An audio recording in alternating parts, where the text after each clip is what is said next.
Champion trophy 2025 के लिए team India का फाइनल सिलेक्शन हो गया है और उस सिलेक्शन के लिए बोला जा रहा है कि ये गौतम गंभीर की टीम है। हाँ जी, गौतम गंभीर की टीम है, ये रोहित शर्मा की टीम नहीं है। अब चैंपियन ट्रॉफी में जो भी फैसला आएगा, हारेंगे, जीतेंगे, बाहर होंगे, आगे जाएंगे, जो भी होगा इसका सब कुछ गौतम गंभीर बताएगा। गौतम गंभीर ने क्या किया? जसप्रीत बुमराह बाहर गए, हमारे पास हर्षित राणा को ले लिया गया और वरुण चक्रवर्ती को टीम में ले लिया गया, वहां से यशस्वी जायसवाल को बाहर कर दिया गया। जसप्रीत बुमराह के बदले हर्षित राणा को क्यों? हर्षित राणा को भी सिर्फ 3 से 4 मैच ओडी मैच का एक्सपीरियंस है और उसको सीधा चैंपियन ट्रॉफी खिलाएंगे। और यही हाल वरुण चक्रवर्ती का भी है कि भाई वरुण चक्रवर्ती क्यों? अभी हाल ही में उन्होंने ओडी कमबैक किया है, T20 में तो बढ़िया कर रहे हैं, लेकिन ओडी का खेल T20 से बहुत ज्यादा डिफरेंट है और सीधा ही उसको चैंपियन ट्रॉफी जैसे बड़ी टूर्नामेंट में लेके जाना क्यों? तो ये चीजें पूछी जा रही हैं। तो इसमें सीधा फैक्टर है कोलकाता नाइट राइडर्स का जो सिस्टम चलता है ना गौतम गंभीर के साथ, वो चला है। तो इसलिए बोला जा रहा है गौतम गंभीर की टीम है, ये रोहित शर्मा की टीम नहीं है। दिक्कत हमें आएगी 5 स्पिनर हम लेके जा रहे हैं दुबई में। दुबई की पिच जो एक्सपर्ट्स बता रहे हैं, अभी हाल ही में दुबई में उस ग्राउंड में जिसमें हमने खेलना है, उस जिस पिच पे खेलना है, उस पिच पे ऑलरेडी मैच हो रहे हैं।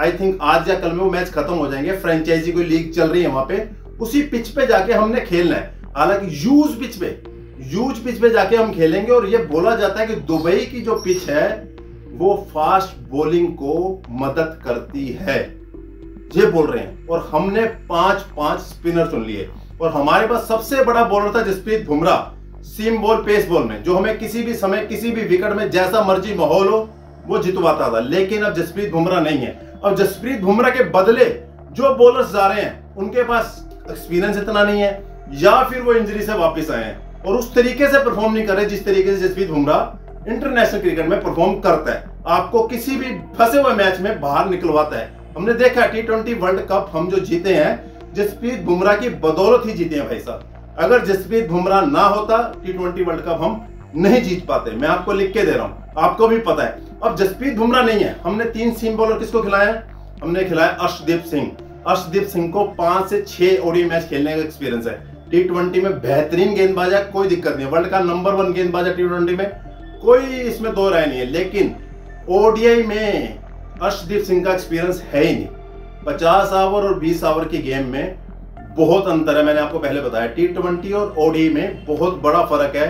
अब अर्शदीप सिंह के ऊपर बहुत जिम्मेदारी होगी कि आपका एक्सपीरियंस कम है और इतने बड़े टूर्नामेंट में जाके परफॉर्म करना बहुत दिक्कत वाली बात है। और ऊपर से वही चीज हर्षित राणा के साथ भी। हर्षित राणा डोमेस्टिक में या आईपीएल में या फिर आपका T20 में जो इतने खेले हैं, इतना तो एक्सपीरियंस हर्षित राणा को है ही नहीं। हर्षदीप सिंह तो बड़े लंबे समय से खेल रहा है, वो तो हैंडल कर लेंगे। लेकिन हर्षित राणा अभी जुमा 2 महीने ही हुए हैं, ऑस्ट्रेलिया टूर पे तो लेके गए हैं उसको, उसके बाद अभी तक 2 महीने में ही सीधा चैंपियन ट्रॉफी खेलेगा। इसलिए एक्सपर्ट्स कह रहे हैं कि बिना एक्सपीरियंस के फास्ट बॉलर आप लेके जा रहे हैं, कैसे चलेगा? और तीसरा हमारा मोहम्मद शमी।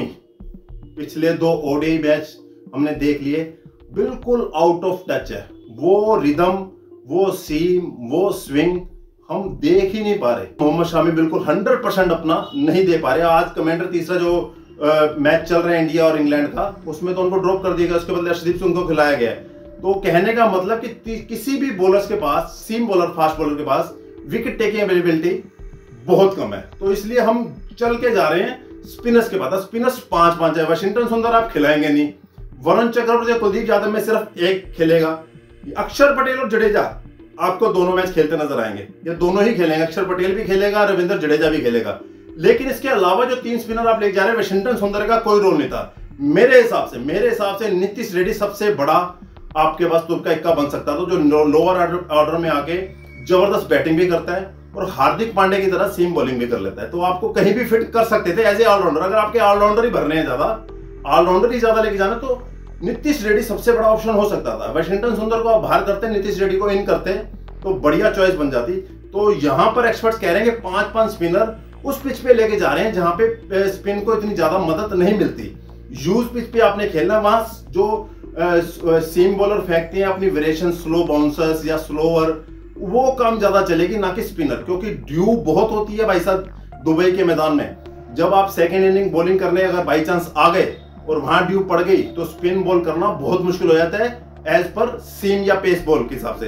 तो ये चीज बोली जा रही है कि जो बॉलिंग का जो ऑप्शन इंडिया ने सिलेक्टर्स ने चुना है, या रोहित शर्मा ने चुना है या गौतम गंभीर ने चुना है, जिसकी भी टीम है उसको पता है, लेकिन बॉलिंग के लिहाज से थोड़ा सा वीक नजर आ रहे हैं। एक्सपीरियंस नहीं है इतने बड़े टूर्नामेंट में जाके परफॉर्म करने के लिए। लेकिन शुक्र है हमारा टॉप ऑर्डर, ऊपर के 4 बैट्समैन पूरे जबरदस्त फॉर्म में वापस आ चुके हैं। रोहित शर्मा ने शतक ठोक दिया है, शुभमन गिल तो रुक ही नहीं रहा रन बनाने से, विराट कोहली ने तीसरे ओडीआई में इंग्लैंड के खिलाफ 50 मार दी है, श्रेयस अय्यर तो लगातार दूसरी 50 मार के गया भाई साहब इस ओडीआई सीरीज में। तो वो टॉप ऑर्डर से हमारे कोई दिक्कत नहीं है, लेकिन बॉलिंग का कंसर्न है।